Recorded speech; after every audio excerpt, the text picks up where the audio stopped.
Yo, yo, yo, what's going on, everyone? What's going on? It's your boy, Coach Ricks. We got Ron Lemon, we got Bishop Frank, we got TP Grill in the building. How's everyone doing today? Glorious. Yeah, living large and supercharged, ready to rock and roll.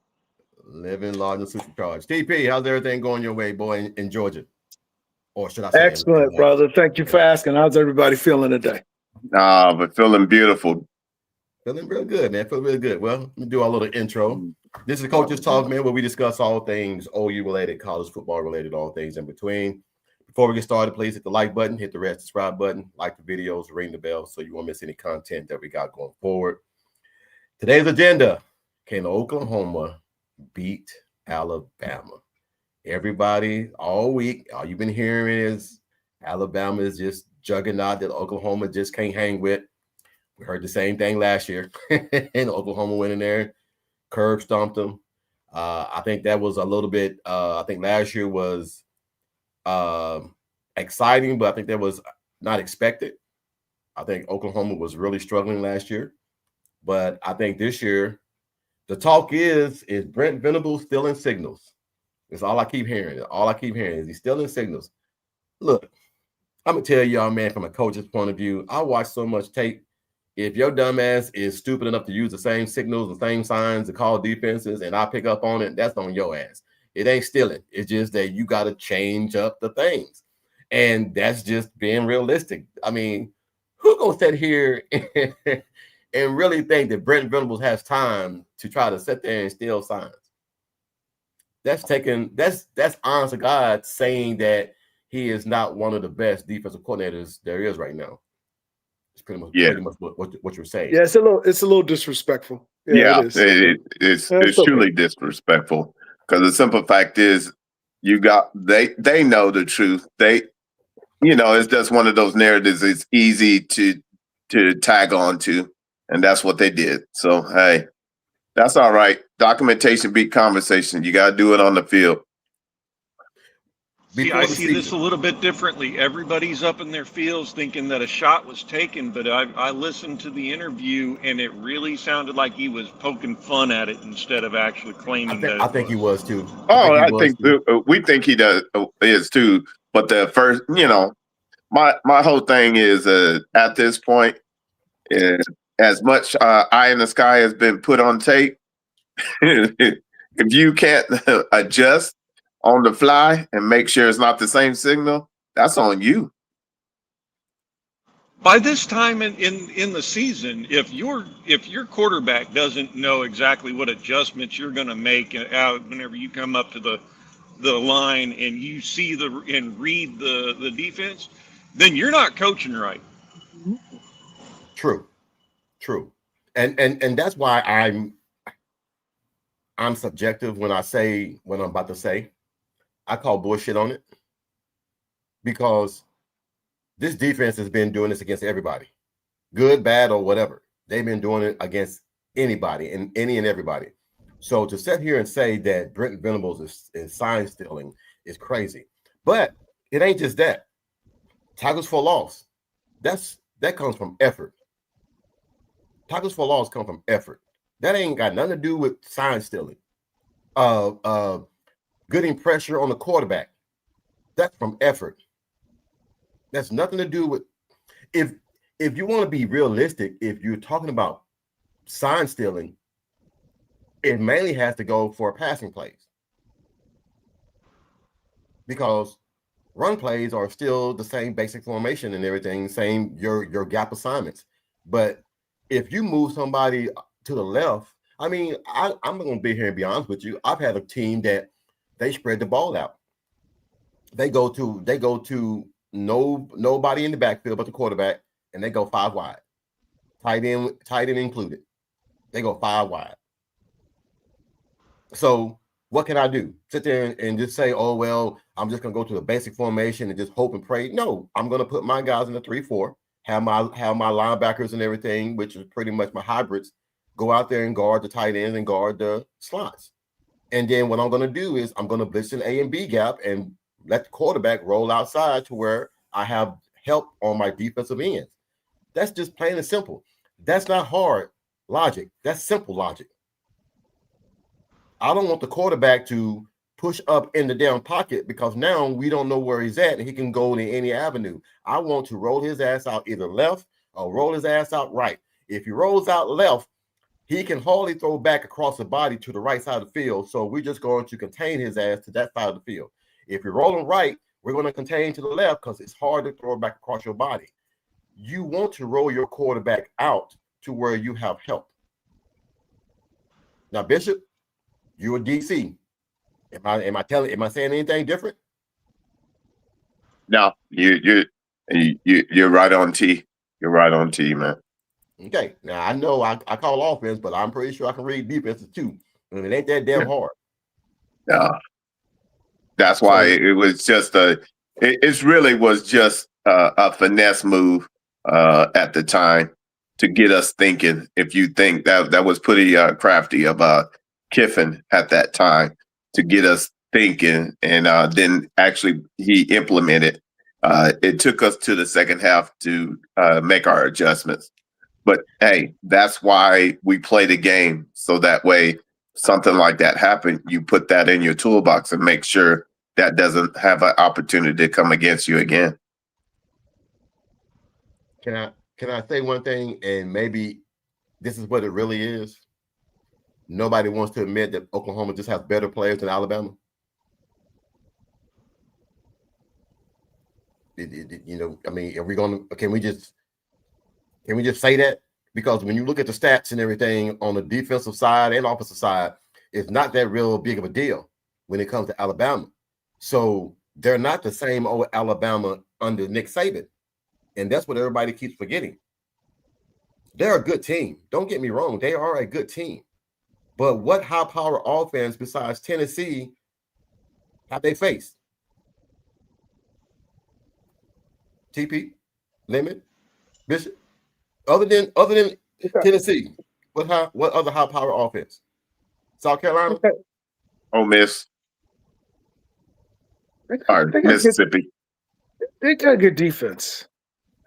And the wide receivers are legit. So I'm not taking anything away from them. No. For whatever reason, they run the ball poorly. I think that's more of a coaching decision than a talent decision, a talent reason.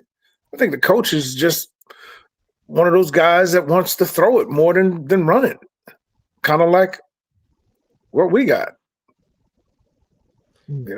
I'll push back on that because our offensive line situation, you look at our injury report, 2/3 of it's our offensive line. You look at theirs, there's maybe one offensive lineman on their injury report. I'm all with you. It's a coaching decision. I think that their offensive line is not getting coached right for the run, but I can't say it's a lack of coaching on our side. I think we found the right guys and we're starting to push through. When I say coaching decision, I'm just talking about up until the last couple of games, maybe the last two. There's really not been a solid commitment to the run, and I understand some things. There's some issues up front, but when I look at Alabama, I think they're really not committed to it. I don't think we're committed to it either. I really don't. I think we started to commit in the last 2 weeks. Yeah. With X. Last 2 games, not 2 weeks, last 2 games with X. But before that, I think we were more either let Mateer run it or let Mateer throw it. And then whoever's behind him, maybe he'll get it, maybe. Most likely not. But I don't know. We just had a couple of 100-yard games in a row, I think. Yeah. We did. Yeah. I would like to add a little insight. I think for the most part that I think Arbuckle is just finding his groove in the big games because up until Texas, we thought, it was decent run, but really who have we played except for Michigan? But when we got to Texas is when I think that's when he found out that you really have to establish the run. And it slipped away from him because it got to where it was a pressure point and in that situation, you got to stick to your script. And he went off script. Well, we can say one thing. Every time we play Texas, the only way to beat them, we know the number one thing you got to do: Right. run the ball. Just run. Is this? I get those feelings every once in a while, and this is one of those feelings I get about this game. Everybody is talking about Alabama is this, Alabama's that. If you watch the Ole Miss game, if you watch the Georgia game with Alabama, if you watch the South Carolina game, if you watch the Tennessee game, a lot of things went right for Alabama just to win those games. And you still, but it's the way it is. It's a win's a win. We keep saying it, a win's a win. But if you look at the way that they won and look at the way that Oklahoma won some of their games, they're pretty much identical on some of those games. Running game wasn't very good, but you got it done somehow, some way. Defensive turnovers helped you win that game. Let me ask you guys a question. If it comes down to special teams, who does it favor? Oklahoma for sure. The best kicker in the nation, number 29 for OU. Yeah. Well, there's more to it than just that number 29. There's more to it. So when I think special teams, I'm thinking about return game. I'm thinking about coverage game. We know. Think about all of them. Yeah. I'll just have a little fun. You're right. You got it, TP. I got you. And thank you. This is what I'm saying. My guns right here. This is what I'm saying. Bama quarterbacks taking 4 to 5 seconds to throw. Time to say hello to him. He hasn't seen a front four like Oklahoma's. They always in the backfield. This is what I was always trying to say, is that we always give these stats. We always give these numbers about what certain people do. We give these numbers off what they've done and who they played. Okay? You might not have played caliber offensive or defenses like you're about to now. I'm saying this right now. Oklahoma's defense is not like any defense they faced so far. Not close. Not even to Georgia. Georgia's defense is not what Georgia's defense used to be. So when you struggle against South Carolina because South Carolina got pressure on you up in the middle, that's where David Stone and Jay Jackson live, is up in the middle. Now, and even if R. Mason don't start, I think Wine and everything, and I think that some other guys and everything, man, can still get back there and cause a little bit of havoc. My problem and where I stress when it comes to this game is when the play breaks down and the quarterback gets loose. That's the only worry I have, because now our guys have a tendency to come up and give up the big play on the back end. That's the only concern that I have. Lemon, is that one of your concerns as well? Yeah, I mean the game plan against Alabama defensively has been very well laid out by both Georgia and LSU, which is if your front three, front four can harass the quarterback, then you layer in with either a zone or you pick up man and with a too high and try to get as much coverage as you can, because your DBs are going to get tested. What they don't give us credit on is all season our run defense has been the number one run defense in the nation, and so every team has had to back up, and it's the ones that have a more accurate quarterback are the ones that harass us. But we still keep all the points. Like, we're the least scored on team in the nation. There's reason. It's just our offense needed to start clicking. So yeah, we're in a good place. Let me ask you guys this, and we'll start with TP. How can Oklahoma beat Georgia? I mean, how can Oklahoma beat Alabama? Well, the first thing is we need to be better off We need to be better with discipline. Let's start with that. Got to be better with discipline. We absolutely have to run the ball. And Mateer has to bring his A game, meaning let's keep our footwork good and clean, and let's make our decisions precise and just clear it. Just commit. Whatever the decision is, John, commit to it and go. You know, none of this kind of panicking type thing. Just commit and do it. That's all. Just commit and go. So that's what we need from them. The back end's got to be great. Back end has to be great because they thrive off of. Everybody was telling me number 5 early in the year. They were telling me number 5 is their guy. And I was like, no, it's number 2. Number 2's the man. Number 2. No. And damn it, number 5, boy. Listen, he looking like a little Debo Samuels from Debo from back when he was with the 49ers. That's what he looking like to me. You know, but my favorite is still number 2. He's still my favorite.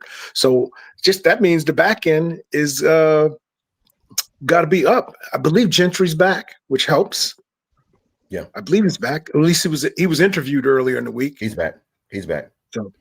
So again, back end must play spectacular, and John Mateer must play spectacular. Everybody else just be disciplined. Okay. Do your assignment. Be disciplined, and we'll come out all right. All right, Dwayne, what do you think? What does Oklahoma have to do to beat Alabama? I'm gonna have to back up what TP said about the run game. Mateer needs to be on his job, and no more of them silly little penalties. We have to be disciplined, like you said.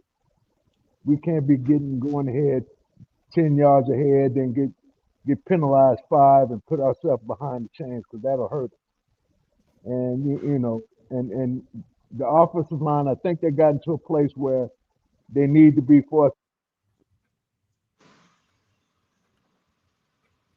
Dwayne, oh, there he is.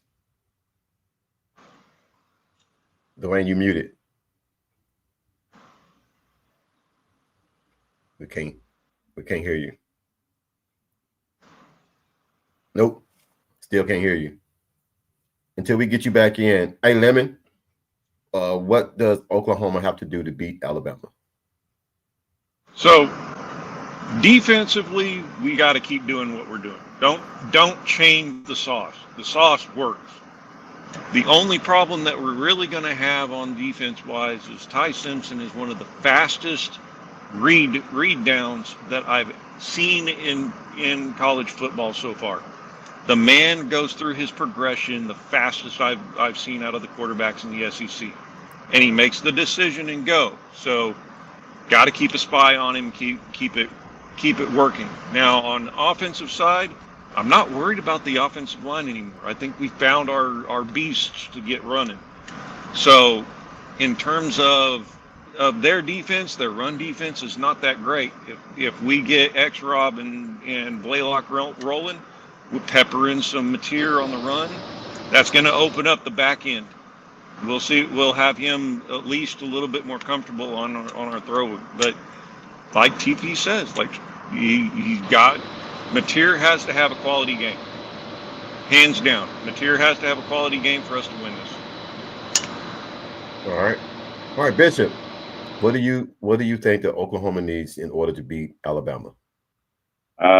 They need to pound the. They have to pound our running our tackle gaps with the run. They have to, when they make a decision, they need to trust the decision and not try to go off script. On top of that, I agree with all of you guys. We have to stay disciplined. This is not a game to get cute or to get in your feels and do your own thing. Everything is going to count, and every yard, we need every yard. Every yard we gain has to stay positive. And on top of that, with the defense, Venables is going to go back to the chess game. and he's the best at it, and he knows how to get it done.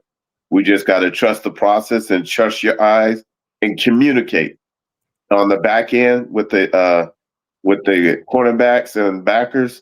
Just communicate with one another so you know what's going on, and if anything changes or any adjustments, then you know the adjustments. One other thing. I got Yes, one sir. more thing. Yes, This is probably the most important thing. Somebody needs to get Brent Venables on the phone, call him, and let him know that OU, while he's been their coach, is 4-0 with me in the stands. So I don't know if he needs to send for a police escort, state trooper escort, or whatever, but I'm going to be in Bama. I'm going to be in Alabama playing golf, and he should just send for me and have me come over there and be in the stands because he's 4-0 with me in the stands. Somebody needs to call him. If somebody in the chat, if you got his phone number, give him a call, let him know. You stupid. All right. But it's the truth. It sounds silly, but it's the true story. He's undefeated when I'm in the building. All right. My assessment of how Oklahoma can beat Alabama is simple. Don't make the plays complicated. Make the plays simple. This is going to be one of those games, man, where it's whoever has the ball last is probably going to win the game. Whoever commits the least amount of penalties is going to pretty much win the game. Whoever that does what they need to do when they need to do it is going to win this game. Less penalties. Exactly, David. We can't commit on third downs. We cannot give free downs. We cannot allow drives to continue when we have them stop behind. I don't know how many times we've had 3rd and 19 or 3rd and 18, and for somehow, some way, we get a pass interference, or we get a holding, or we get roughing the passer and everything on something that's very stupid. Contain our composure. Go in there and do our job. I don't want to see John Mateer thinking too much. If you're going to run, you run. If you're going to pass, you pass. You have time. If you look at it, the line is getting better. If you have time, go through your progressions. If you got to take a sack, take a sack. Don't try to do anything crazy. I've never told my quarterback, don't get a sack. Hold on to the ball, take a sack. Let's live another down. Let's not try to make a play happen and make a turnover. I believe if it comes down to special teams, I believe that Tate and everything, man, is going to kick some field goals. I do know for a fact that Alabama's kicker is not as good as Oklahoma, so we have that on our side. Just be physical. Just be physical. I think Alabama now is the pretty team out west.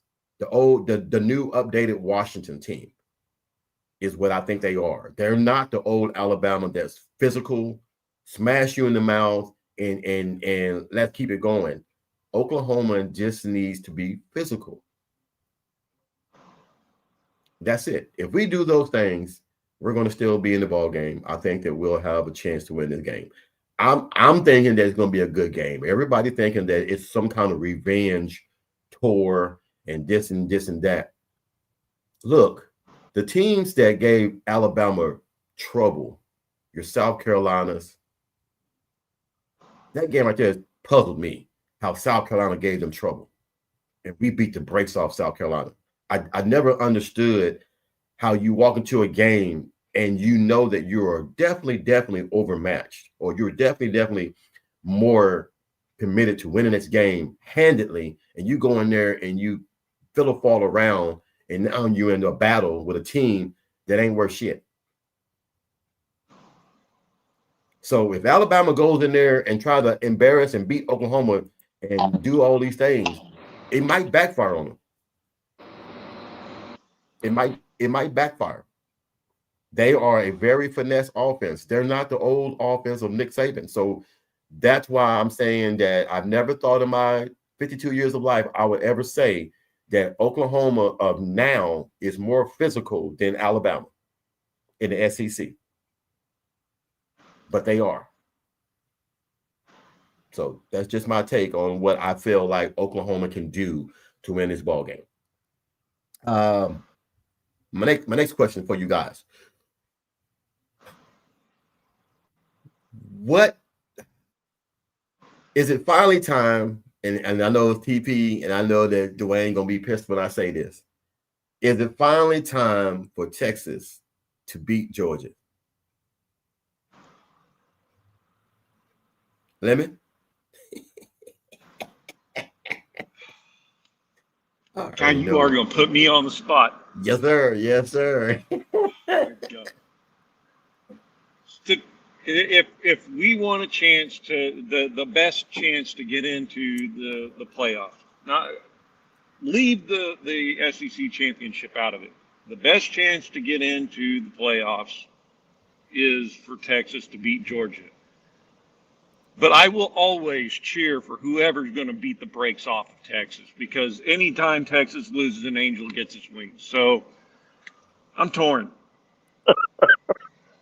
I mean, I'm gonna put it up to you guys. I just want to ask because yes, TP.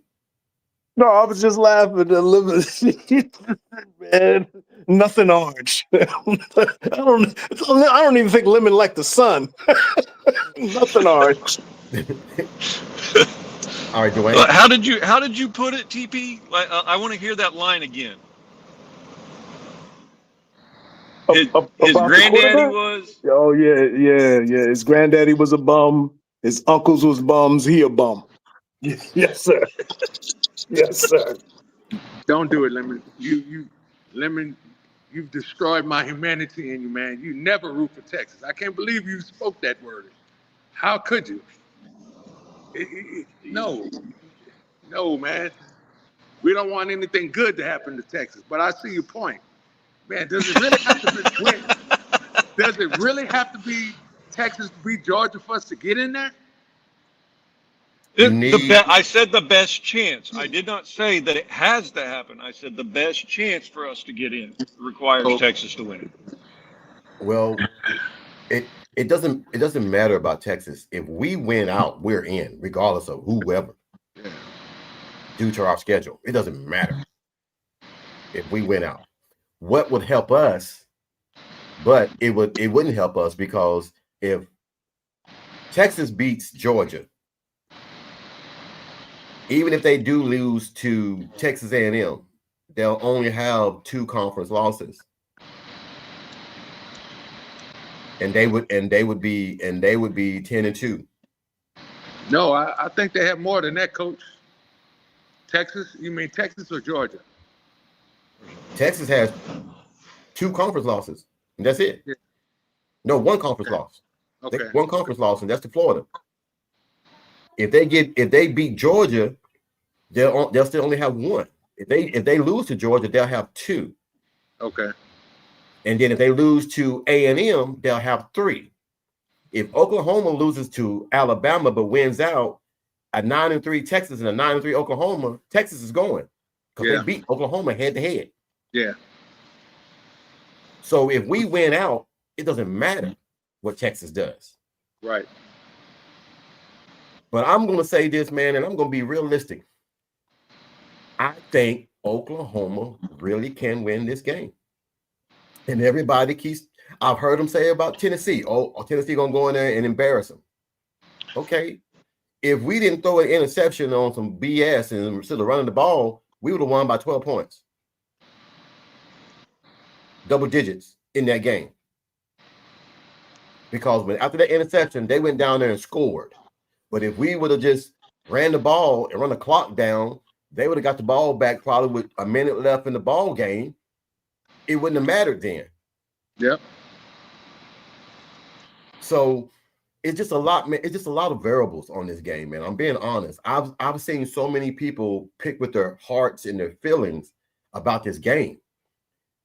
T. Boomer hit it on the head. I agree. They got a Lincoln Riley type of coach at Bama. He is all about finesse. He's not about. When was the last time the board had a running back that just pound the ball and he gonna run 20, 30 times? You ain't. Style. That's his style. Nick his Saban style and his teams used to pound that ball. You think that Derrick Henry and them all would come to this type of team right now when you don't run the ball 20, 30 times? No. Mark Ingram, all those guys, they went to Alabama because Alabama ran the ball 20 and 30 times. Pro style type of running. They get the running game going, then they'll do that play action and go across the middle on the tight ends, or you hit those guys that are going across the middle, and it's a wrap. But this team right here, that's why there is no running game. He is a pass-happy coach, and he does it well. Don't get me wrong, he does it well. But one thing Oklahoma can hurt you with, if they make your ass one-dimensional, you in trouble. And this is what we're not wanting to admit. Yes, Alabama is good. I'm not saying they are not. But you cannot go into the CFP one-dimensional. You just can't. Now, maybe I'm an OU homer, but I'm also a coach and everything that realizes and everything that during playoffs, that's when everything rises to the occasion.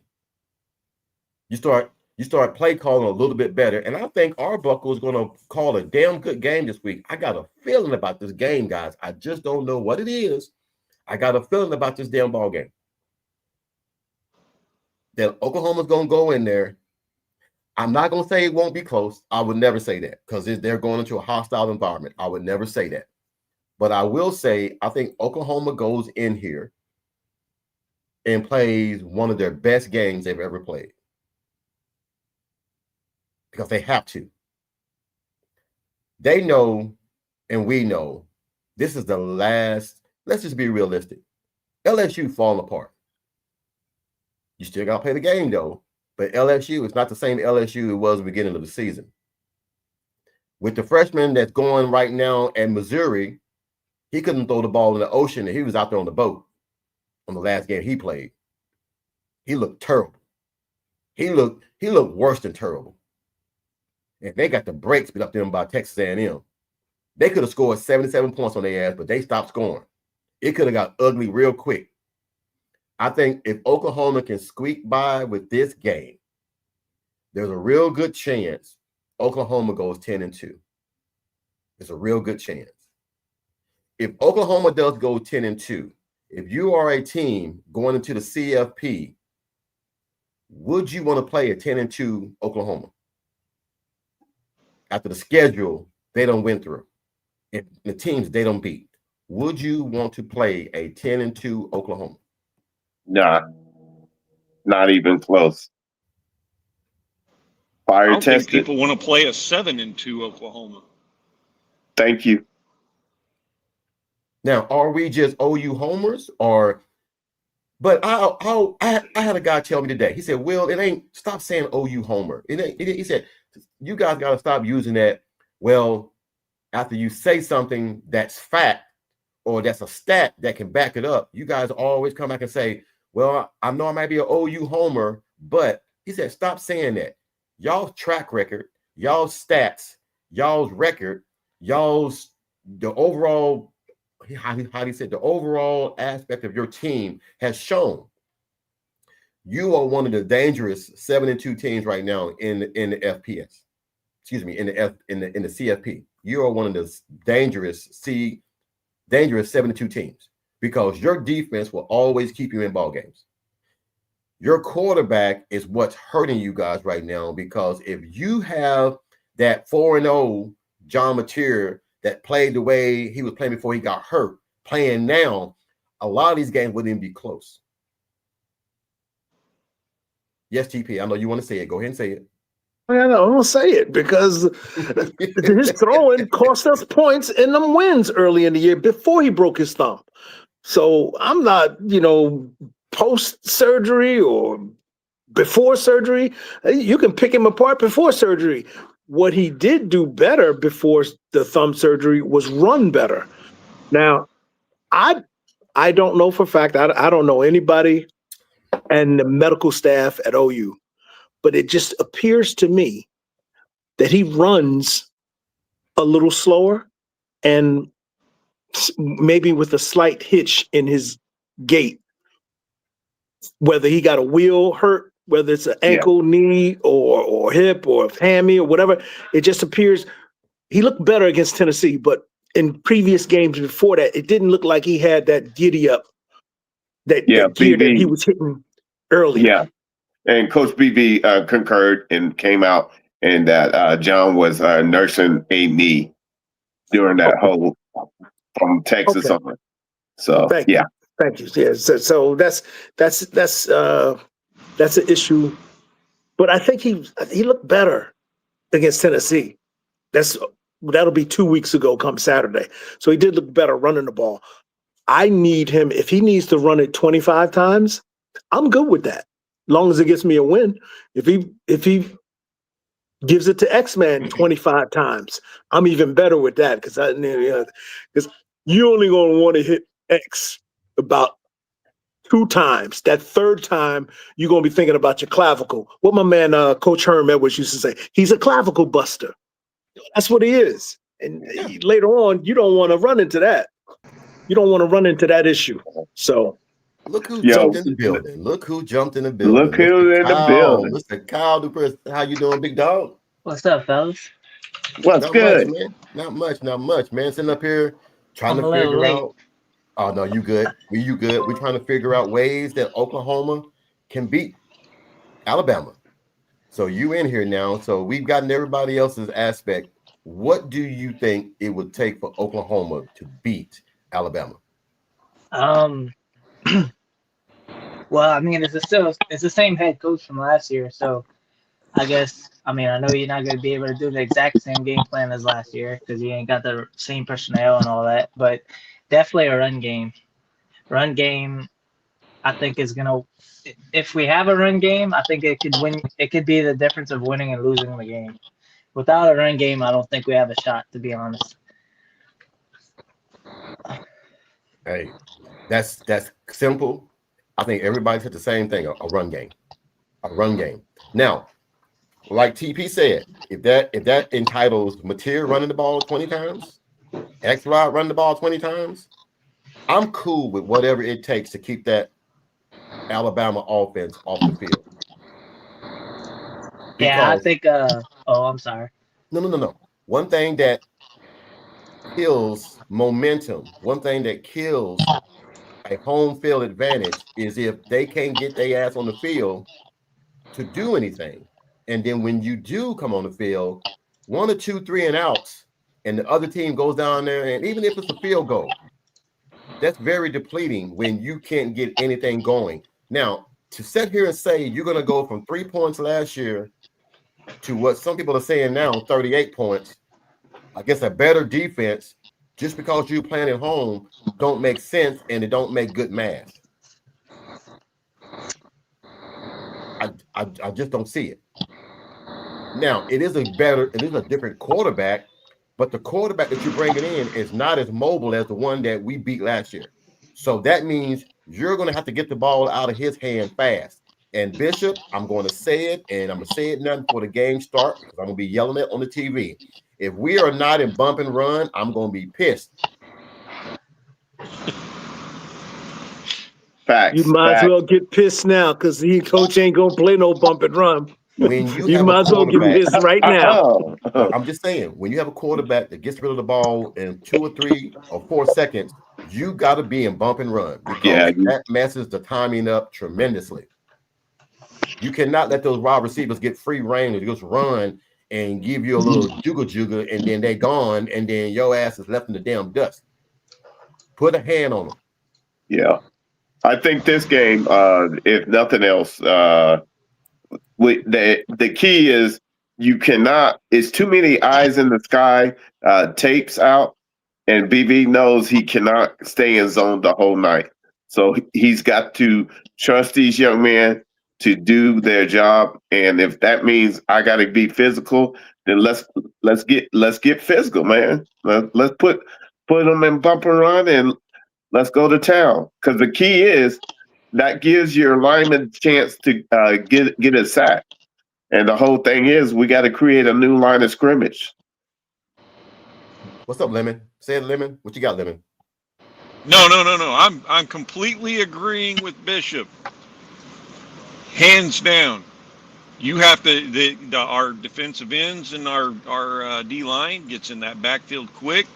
and it's all about the two-step drop and dump off. That's all, and only give him that 3 and out, 3 and out, 3 and out. One thing that I can help you guys with is when I played quarterback, it was easy for me to see certain things.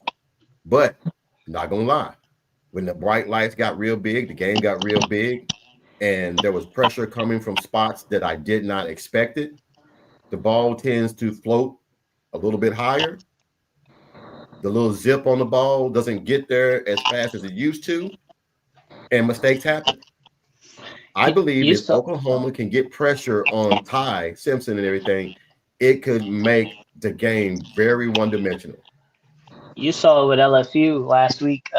I noticed Yes, a lot of times when they got to Ty Simpson, he was throwing the ball out of bounds just to yes. prevent an interception. But I feel like he's going to be forced to make a play, and it's going to come down to if the defense gets to him because he can't just be throwing the ball out of bounds all game. I mean that's not going to win. He can. I'll love it if he does, but I mean if they want to win this game, he's not going to be able to do that against this defense. If if if Oklahoma goes in here, and let's just say it, if Oklahoma goes in here and beat Alabama somewhere similar to last year, is that going to make DeBoer what at Alabama? I don't know. Does it break their home streak though? That's what I'm looking for.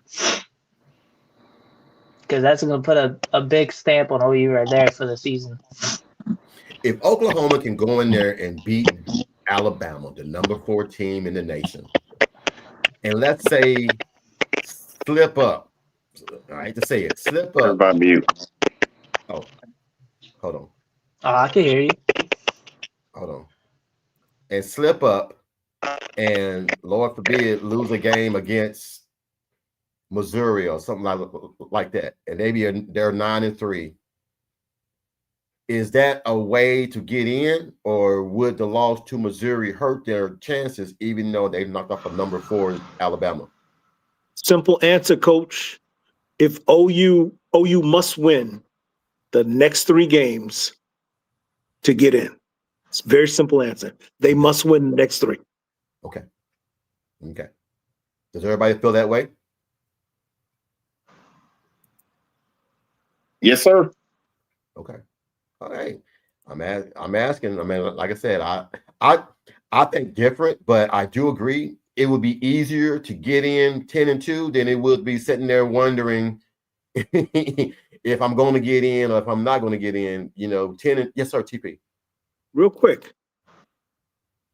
OU, our last ranked game is this Saturday. Missouri's not ranked, correct? Yeah, they're not. LSU's not ranked. You can beat them all you want, but they're going to say, oh, well, they wasn't ranked. Don't matter. You understand? Yeah. So you have to win all 3. And you have to win all 3. The other 2, in the beginning of the year, they were ranked. They are no longer ranked. So our last ranked game of the season is Saturday, and it's a must win.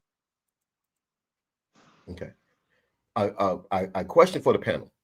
This is a question and everything, man, that I got a few off the email address. I mean, the email that we got and everything for the channel. I'm just gonna throw it out there. And this is the simplest question. Damn, who's this? Hold on. Who we got? Dwayne, you trying to come in again? Let me see. Let me remove this one. Dwayne glitched out. Oh, did he glitch out? Okay. All right. This is from the panel. What's going on, Coach? This is Sorry about that, Ty fellas. Gibson. TP was sounding like Mickey Mouse there for a second. Oh, okay. This is Ty Gibson. I am from Charlotte, North Carolina. My question is for the panel. Oklahoma has done such a great job this year of keeping great quarterbacks in the pocket, except for Ole Miss's quarterback. My question for you guys is there any chance that Ty Simpson will do something that some quarterbacks have not done this year against Oklahoma?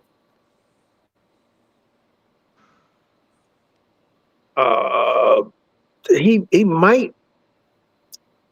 Ty might be the best thrower that we've seen. I mean, I can't take anything. I can't take anything from that young man at Ole Miss. Ole Miss. I'm just talking about throwing. Ty can throw it.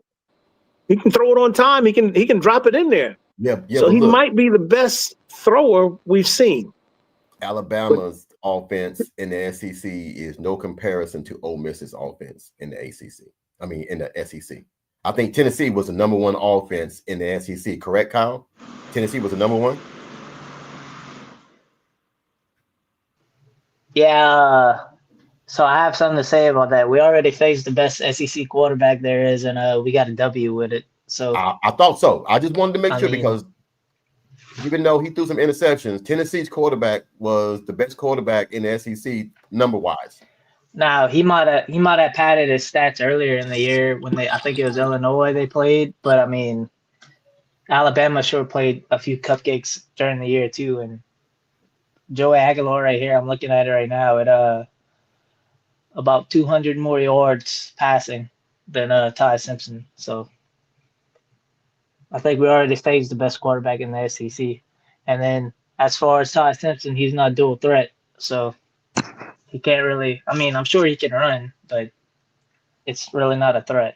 But I think BV is going to hone in on that because they have one of the worst rushing offenses in the SEC right now. So that's going to force them to play the pass game. And if you force to play one-dimensional, BV is going to make you pay for it. So I think, I know I'm being a homer, but I think OU got this. I was more worried about the Tennessee game than I am about this game. Dude, thank you, Kyle, because I was a little bit too. I'm not gonna sit here and lie to you. It was just something about Josh Heupel having that extra hate for Oklahoma that he was dialing up shit, man, that he's never done before. And they have, to me, and this is just my opinion, y'all can sit here and slap me or talk about me, whatever. I thought that Tennessee had the better wide receivers than Alabama. I thought. And what I mean by that, TP, is 6'4", 6'5", 6'3". That's what I meant. Not like shifty, and I'm talking about 6'5", 6'4", and 6'3" wide receivers that they could exploit against Oklahoma. And then you also got a 6'4" or 6'5" tight end. That's what I mean. I'm not saying skill-wise better than Alabama. I'm just saying they have better receivers as height-wise and numbers-wise. And put this little caveat, wherever 5 touches the ball, Debo was a good comp for him. No more. You got to wrap up. Our secondary needs to know wrap up. Don't try to do a kill shot on them. That ain't gonna do nothing but bump them and allow them to keep running. Wrap up and let's take them to the ground. Well, I don't know, guys, because most finesse, which Oklahoma fans should know, because we've had a lot of 5-star finesse wide receivers. They do not like to get bumped. They do not like to get manhandled when they're out there. They pretty much want to just run free and run to their spots, run to their assignments and catch the ball. If you are physical with them, that does something to their psyche and everything to where it kind of knocks them off. Because I'm going to be honest, number 2, Ryan, he ain't been this good this year. I'm going to tell you that right now. I don't know what it is this year that he hasn't done, but he just ain't been that guy that we all thought he was going to be. I think that's my guy. I ain't gonna lie. That's my favorite wide receiver in college. Number 2 for Alabama. I ain't even gonna lie. I think Gillard. So Gillard has been getting put on number 1s a lot most of the games, but I don't think Ron Williams is Alabama's number 1 right now. I think it's is it Jeremy Bernard? It's Bernard. I think that's their wide receiver 1 right now. Yeah, number 5. Well, let me ask you this, because you like to keep it, as I want to call it, Lemon keeps it level-headed. He's not like us. He don't get too hostile at times. If Oklahoma goes in here and beats Alabama, you think that DeBoer would probably be on the hot seat? No, not even close. Okay. DeBoer has 2 more seasons before he gets on the hot seat. I'm just saying to get embarrassed like he did last year against Oklahoma. I'm still at DeBoer has 2 seasons before he gets on the hot seat, and mostly that's because the first season they knew he had to instill his system, so everybody was giving him time on that. This one, with the way that the team turned around after a loss, he's in a good way. Can't complain by that at all. So even if he loses to Oklahoma, which even though the media is going to poo-poo it, the fans understand Oklahoma is actually a quality program. You'll get what they call a quality loss. Notice the finger waving.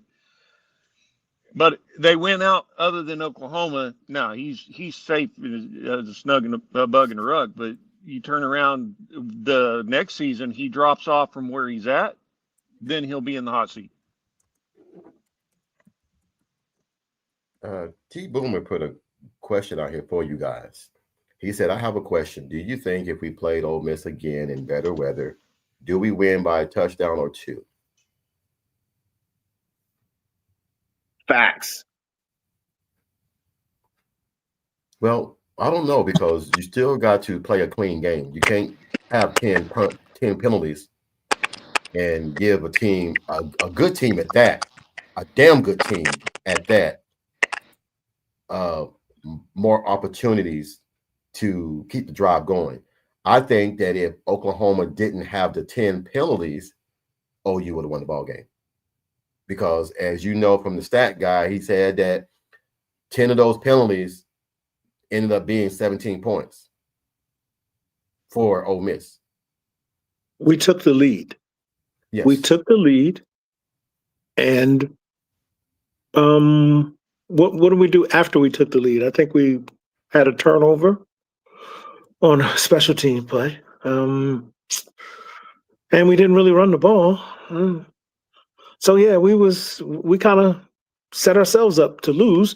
Now, don't get me wrong. I'm not saying they didn't play a part in it. They played a major part in it because they did their job. They ran with the ball, they caught it, and they ran with it. I'm talking about after we took the lead. And when it was our turn to do our job, we found a way not to do our job. So we have to be, that's what I mean, we have to be disciplined. And if we're disciplined and do our job, we'll be fine. No matter who's on the other side of the field, we'll be fine. Yeah. And TP they were all pass plays. Well, No running in those last 2 series when we went 3 and out. yes, Lemon. I'm gonna bring you back to what I said before the Ole Miss game. Our offense, our whole game plan will go as our offensive line goes. We've solved that puzzle. So I'm at this point in time, if we play again, all bets are off. I think the gloves come off. I think we run it down their throat and make them beat us. Here's the thing. Lane Kiffin did something that nobody has ever done. He kept his players in the huddle till 10 to 13 seconds before the play clock went out, ran to the line, and ran a play. It did not give Oklahoma defensive players any chance to get the right personnel in, get the right play in, get the right situation in. And that's what you do as a OC. You exploit any type of efficiencies that you can do to win the ball game. Lane Kiffin did that very well. Now, he did it, but like we said, we took the lead. I think now with EPL and the guys that we have in now on the offensive line, I believe that we can run the ball on anybody. We're going to find out Saturday. Kyle, do you have the stats up to what Alabama's defense is? I could get to it real quick. Yeah, the one thing I wanted to say about that Ole Miss game, I didn't want to interrupt anybody. No. I have a bad habit of doing that. But yeah, I think if we play Ole Miss again, I think it was a tight game, but I think we have a better shot of winning, which is easy to say that now because we're not going to play him again. But I think Arbuckle trusts the run game a lot more. I think that was the Yes. difference in the Tennessee game. He trusted the run game a lot more than what he did with Ole Miss. And I think we needed that versus Ole Miss to. We didn't necessarily need it. I wish we wouldn't have had it, but I feel like that Ole Miss game, he realized, hey, we have something figured out with the run game. It might not be bully ball, but we have something going to where we could run Xavier Robinson for 100 yards a game and get somewhere with it. And I think they used that versus Tennessee, which ended up being a dub. So, You know but what yeah, I would do against this in this game? I would have a personnel or a package with Michael Hawkins on the field along with John Mateer. I would have X-Rod in the pistol, and I would have Blaylock in the slot. I would confuse them to the point to where I got 4 weapons on the field that can take the ball to the house anytime. What personnel are you going to run? Because if you give X-Rod the ball, then that means that Blaylock's out in the flat one-on-one with a safety or a linebacker. If you have Michael Hawkins on the other side, you got a linebacker, or you have a wheel linebacker, or you have a free safety on him. Sometimes, man, you have to just start playing chess while everybody's playing checkers. Well, Stop. the real question is, Yes, sir. who is 6'5", dashingly handsome, and has to disappear at a moment? He's stupid as hell. He's stupid as hell. That's your boy, TP. That's your boy. He said, That's my dog right there, Ryman. That's my dog. And handsome and has to disappear, and then his ass leaves the damn podcast. That's a damn shame. So right, you asked about the run defense, about Bama's run defense. Yes. They're 11th in rushing yards per game defending the rush right now. 11th in the SEC. The teams behind them are Tennessee, Ole Miss, South Carolina, Mississippi State, and Arkansas. So, I think if we run the ball and control the clock, it will allow Oklahoma to gain momentum. If you do this now, and Bishop, you know this, if you run the ball, if I'm a team and I run the ball against a high-powered offense on the other side, and I limit them opportunities of getting points, what tends to happen? They tend to try to go deep because they know that they got to score quick in order to keep the clock from running. They'll start doing plays that they've never done before. I think that Oklahoma really can make Ty Simpson one-dimensional. I really believe that they can make him one-dimensional because we already know his running game is trash. Do you think they're going to try to run the ball on Oklahoma?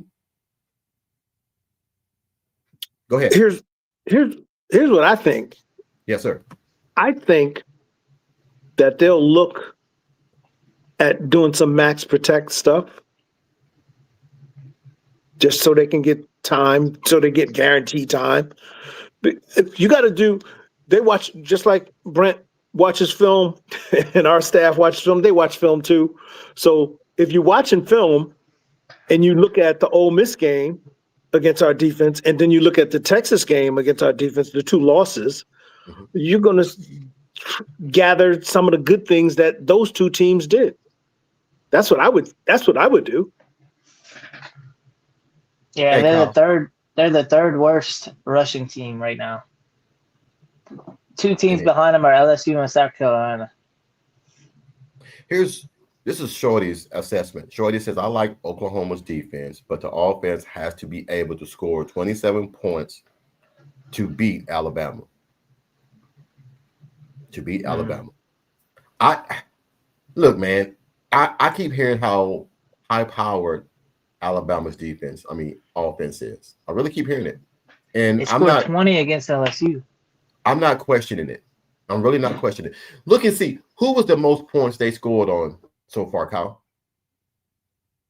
Since you got that stat up. I'm gonna probably have to do a little bit of digging on that Well, one. I mean, here, I can get it right quick. I'm gonna look at their schedule Let's see. on ESPN, and I can just see. Oh, the UL Monroe, but it was Competitive 73-0. Competitive Yeah, team. so third to is Wisconsin competitive to you? No. So SEC, all right. Yeah. Tennessee with 37. So they scored 37 on Tennessee. Yeah. Okay. 37 on Tennessee. They scored 29 on South Carolina. They gave, okay, now this is what I want to say. I guess a very bad Missouri team. They beat Missouri 27-24. Against a decent Tennessee team, they beat them 37-20. Against a terrible South Carolina team, they won 29-22. Against a dismantled and coachless LSU, they won 20-9. All I'm saying is this: out of all these teams we see, Georgia, and Shorty, you in here, Georgia, Vanderbilt, Missouri, and Tennessee. You got it up right now, Kyle. Of those teams, which one of those teams has the best defense? Between Georgia, Vanderbilt, Missouri, and Tennessee, and South Carolina.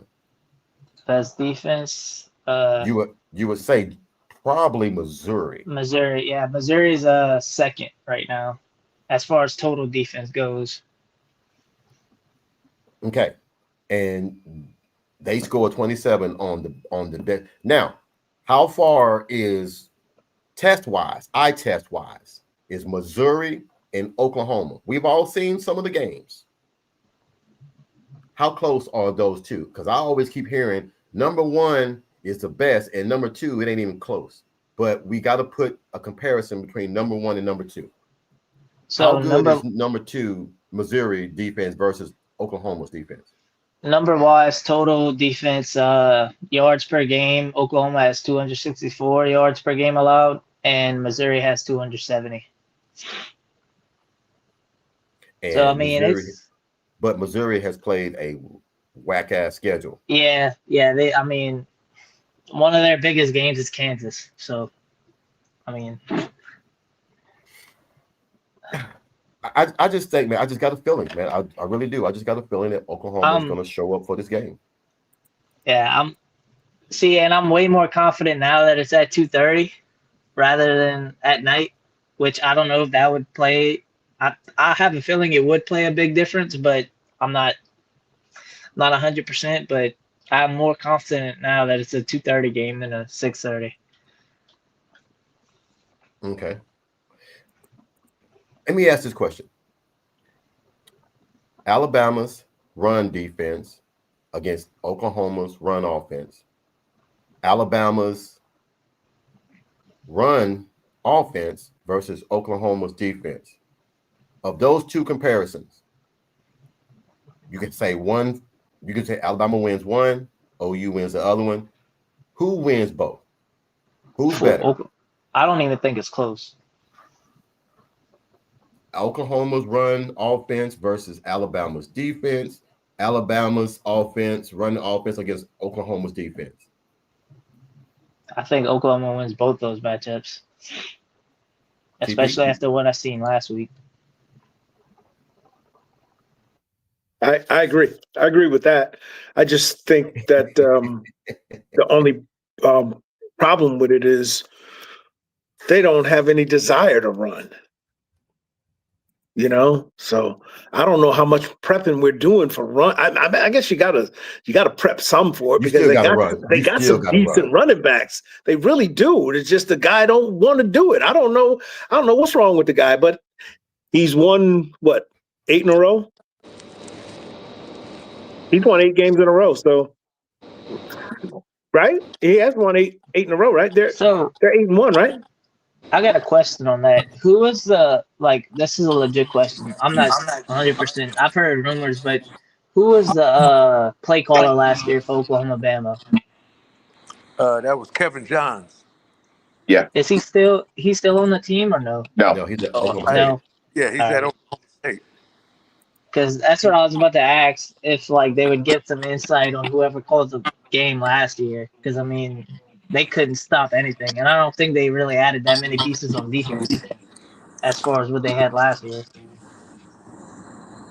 But we all know when you play teams, they're going to have a little bit of spice on their offensive play calling because of what Oklahoma did to them last year. You know they are. They're going to have a little bit of zip on the ball. They're going to try to come out and implement their will on Oklahoma. All I'm going to say is this. I think Oklahoma's defense is too nasty to get embarrassed.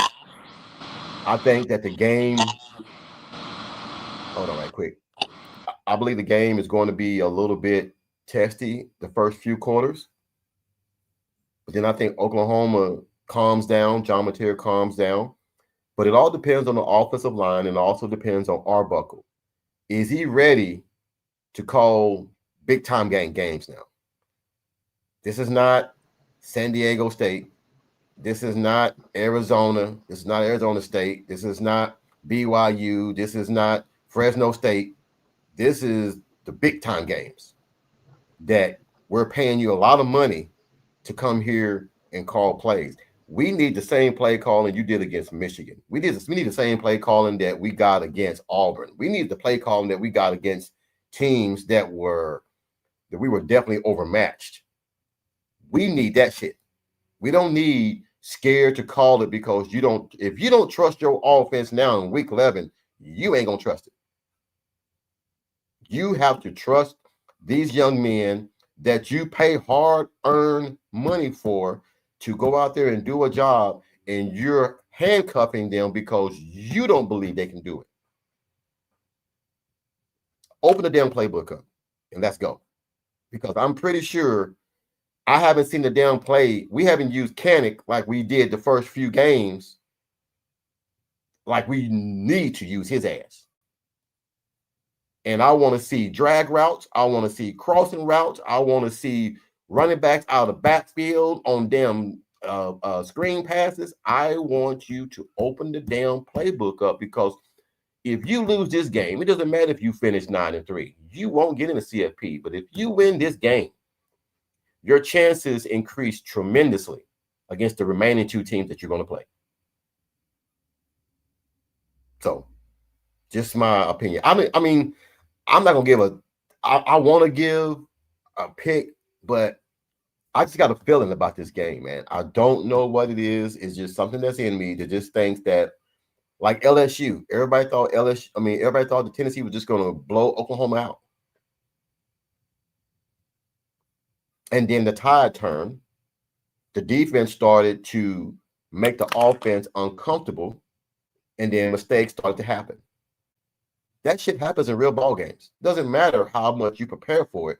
If you can't handle pressure, if you don't understand where your safety spot is when pressure is coming from the left or pressure coming from the right, where your safety dish off is, and you don't hit it, it's going to be a different ball game. And I don't think Ty has experienced the pressure that he's going to get Saturday.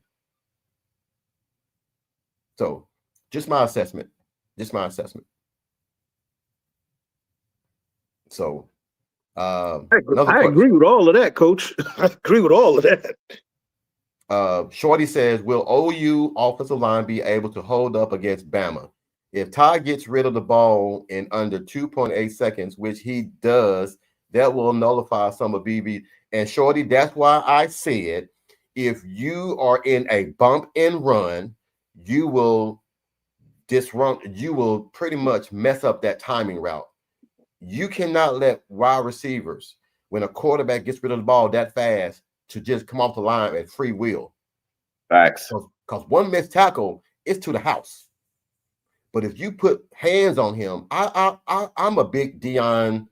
I played corner before. I'm a real big Dion, and I put hands on you. I want to be physical with you. I want to put my hands on you, and I want to guide you where I want you to go.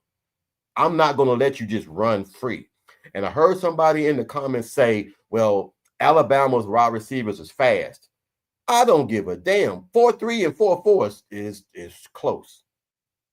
And it's close to the point to where if I run 4.4 and I'm a corner, you're not going to outrun me. I don't give a damn what you do. I'm going to be in your back pocket like a pack of bubble gum. I'm going to be in your back pocket. You're not going to leave me. So if we're in bump and run, that will nullify that quick pass, because now you can bat that ball away. And it might take three seconds. If you get rid of the ball in 2.8, but we get there in 3, by you playing bump and run, he has to hold on to that ball a little bit longer, and that's when the pressure gets there. Sorry, guys. I just that I love when Shorty says that, but that's just me as a coach. I would scream and holler at my defense coordinator and tell him, you better go to bump and run. Well, coach, we might get beat.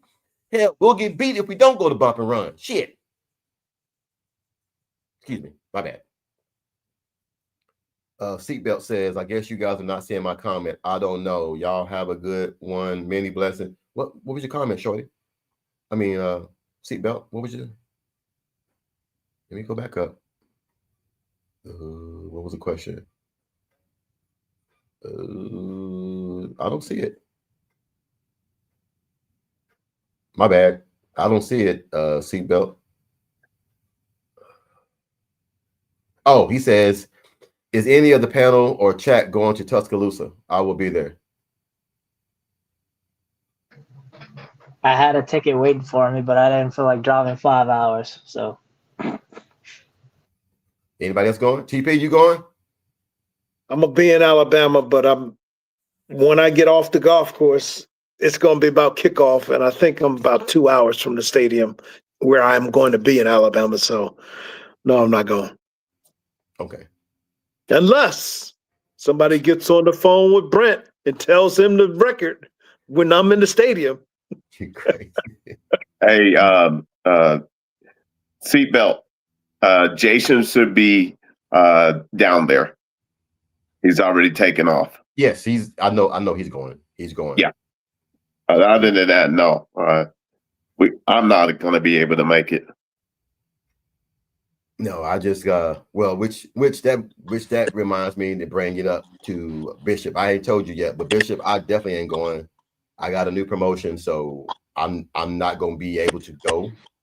I'm gonna be locked down for the rest of the year. I'm not going nowhere. But we will start something that I want to start doing. I want to get back to the Saturday mornings picks, because I got a lot of emails and everybody's kind of upset that we missed last week. But like I try to tell people and everything, man, look, I try to do this as much as I can, but we all have responsibilities and we all have things that we have to do. And which you guys will always know, my family will always come first when it comes to anything like this. And if there's anything, my granddaughter had her last ball game and everybody was there, and I was not going to miss that for anything in the world. Keontae's first game was in Greensboro. I was not going to miss that as well. So family aspects that I have are going to always trump the podcast. And I don't mean no disrespect, but yes, keep the emails coming in, keep everything coming in. We will definitely get to it. It's been real tight here. It's been real tight with Amy being sick, and then I was sick for a while, and then I got sick again, and then with the job, and then with a new job. It's just a lot going on right now, man. So just bear with me. I'll try to get it under control. But until then, man, let's just keep everything going. I do want to say, I think that Oklahoma can get this job done if we just play complementary football. Go in there. Don't try to go in there and do anything other than what you've been doing all season. Don't change shit. I'm a big believer. Now, this is one thing I take from Lincoln Riley that he used to always say, and I like it. I don't give a damn what defense they run. I'm still going to run my offense. And that's what Arbuckle has to do. You have a damn great defense. Trust your defense. Call your game, and let's go to work. Yes, coach, Like football, we want results, not excuses. The show must go on. Ha ha ha. Well, Shorty, hey, if you want to come run the podcast one day, man, hey, man, by all means, big dog, you can come run it for me. I appreciate it. I would appreciate it. Help me out sometime, man. A brother need help. Anything, guys, before we got going? The wife is looking at me. It's dinner time. So I want to try to get off here soon and go eat some pizza that we made. Anything that anybody got before we want to get off? So I want to make y'all laugh real quick. Alabama's rushing average yards versus LSU. Can y'all take a guess on what it was? Alabama rushed for 2.3 yards a game against Alabama. 2.3 That's against crazy. LSU. That's crazy. That's crazy. I just found that out. That's crazy. A buddy of mine who's a big LSU How many fan. carries? They did 26. 20 something. 26 Really? for 56. Yeah. They had 20 carries, 57 yards or 56 yards total for the whole game. And they just let LSU hang around like it was nobody's business. If Bauer Sharp didn't fumble the damn football, they would get ready to score. Shit. Leave Oklahoma. That name sounds familiar. He leave Oklahoma and throw an interception and then go to LSU and fumble a damn ball or lose a damn ball game. Bro, my phone blew up from all my buddies. They were like, man, take that trash ass tight end back. Dude, We don't want hey, they told me, they was like, Coach, didn't he come from Oklahoma? I said, no, I don't claim his ass no more. He got small hands like Jackson Arnold. They prone to drop it. They got small hands. They got baby hands. They prone to drop the ball. Oh, on a side note of that, do you know Nick Anderson is hurt again? Yeah, man, that's sad right there, man. Nick got Yeah, it looks like his same knee too. No, That was no. I'm pulling for Nick Anderson. Yeah. I am. I was very upset that he left, but that's one cat that corner the end zone, Red River rivalry, Red River shootout, corner the end zone. You understand what I'm saying? He's gonna be an OU legend forever. He got a spot for me. Yeah. Hey, that right there. He got a spot right here for me. That made him a legend in Oklahoma. That little catch in the end zone, made him. Oh, yeah. He ain't gonna have to worry about nothing. You guys might not like this. That Khalid Williams, he got a spot for me coming in as a true freshman who did not play high school football his senior year because of the scam, because of COVID. Let me be careful with my word. Because of COVID. and he came in that game and put the team on his shoulders and won the game. So he got a spot here also. Those two guys. Even though they left, those two guys. Everything that he did that was great, that was OU fans will always remember. The only thing that OU fans are gonna remember is how his bitch ass left. And what his dad did. That's all they're gonna remember. And that's very sad. I don't know what his father did. I understand. I do understand why he left, though. I understand why he left. In my judgment, I believe he left because the quarterback guru head coach that he came to OU for left. So I give him a pass. I do give him a pass on that. TP, I have no problem with that. Here's my thing. We're in the business of teaching young men. We're talking about integrity. We're talking about, my dad always taught me, mean what you say and say what you mean. Your word is the bond. If you shake a man's hand, you honor that. You rob Paul to pay Peter if you have to, because you never know, you might need that again.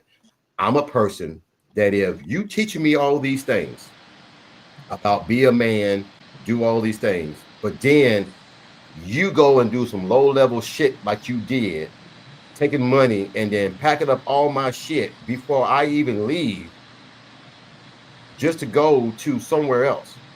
I don't like that.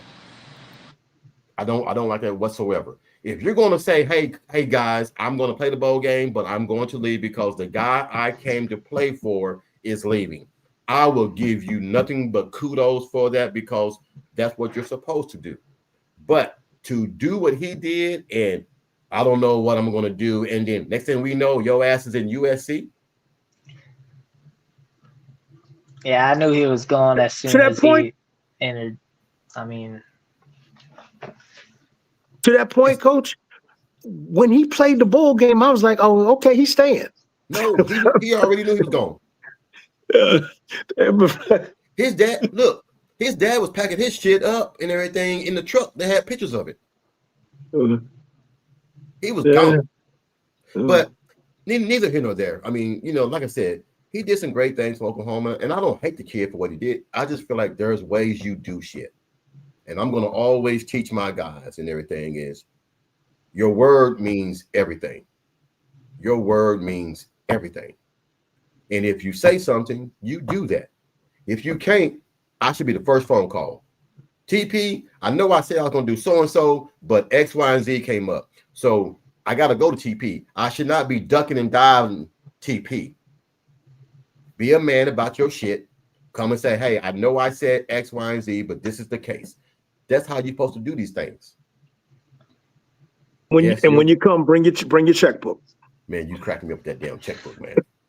Dude, Amy saw the video. She said, he still write checks? I said, yes, his ass still write checks and still got a damn PO box.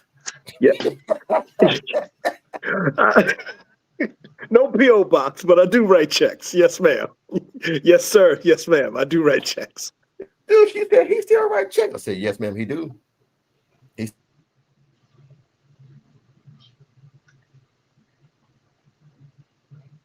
I love it when we get on here, man. We talk about this, man. But I got one final question, then I'm gonna get off here.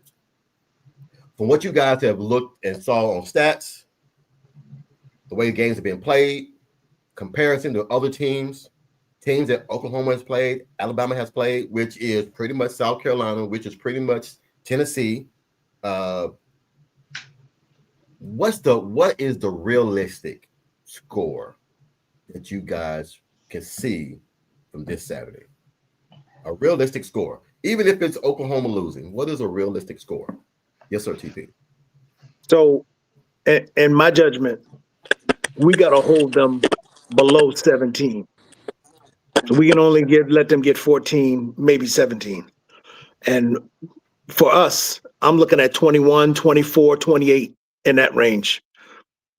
I don't see us. I just, we got to keep them south of 17 and below more than anything. I think our offense can scrounge up 21 points, 24, 28.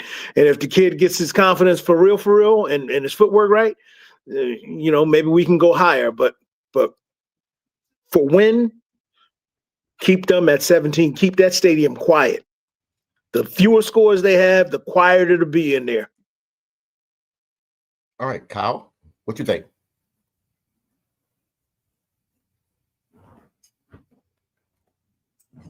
We'll go Kyle and Bishop, and then Dwayne. yeah, I think it's gonna be in the 20s. My gut's telling me based off if you wouldn't say who wins or who loses, based off of that, I think it would be like 28-24, something like that. If we get second half Tennessee material, I think this team could score in the 30s. But it's a matter of if he's going to show up for the whole game or not. So.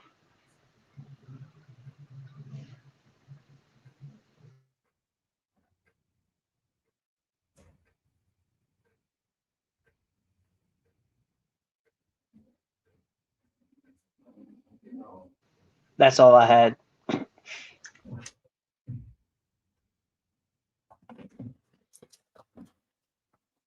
Sorry about that. I thought I could get back before you guys stop talking. All right. Did everybody say their little piece? Yeah, I kept it short and sweet. My bad. All right. Bishop is gone. TP, what do you think?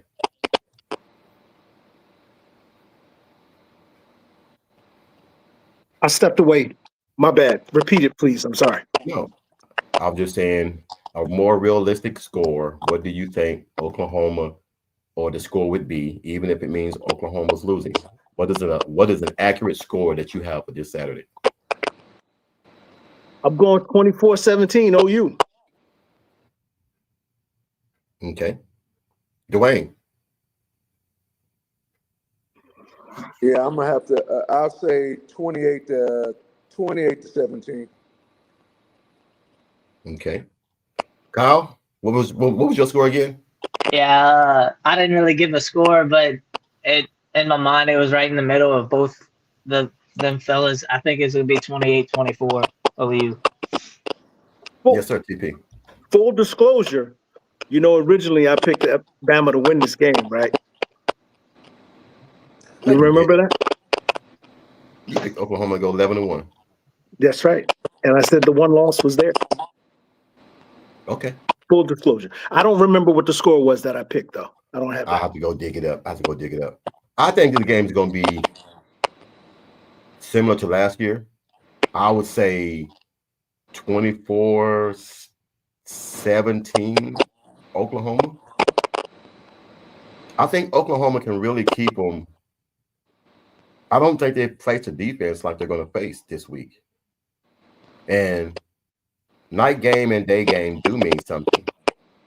It really does mean something and everything. You ain't got to worry about the night lights. You ain't got to worry about it being cold. You ain't got, the sun being in your eye or whatever.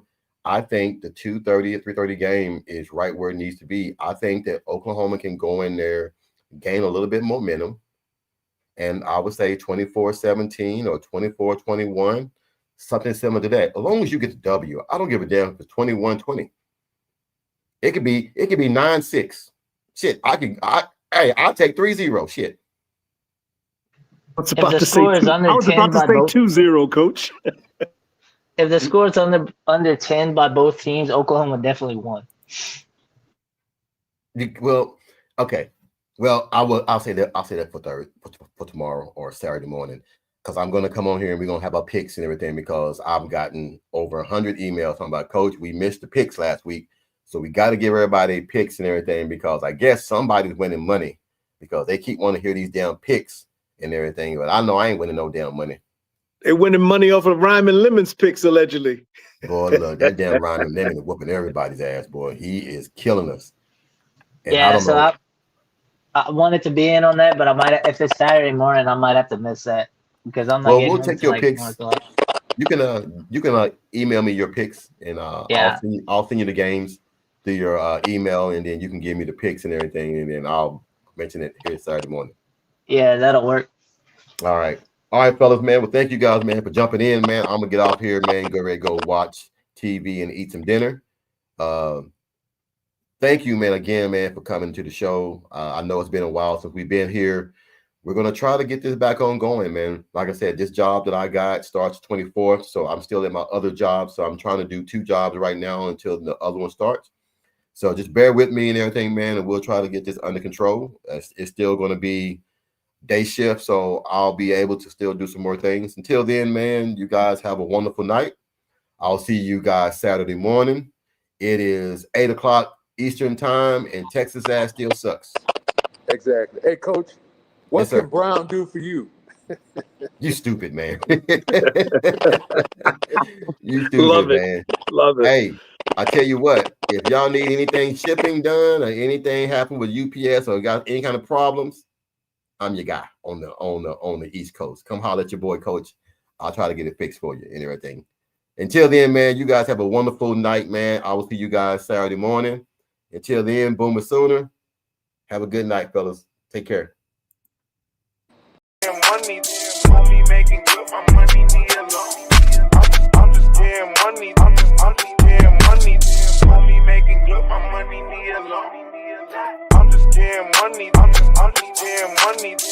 Me making good, my money.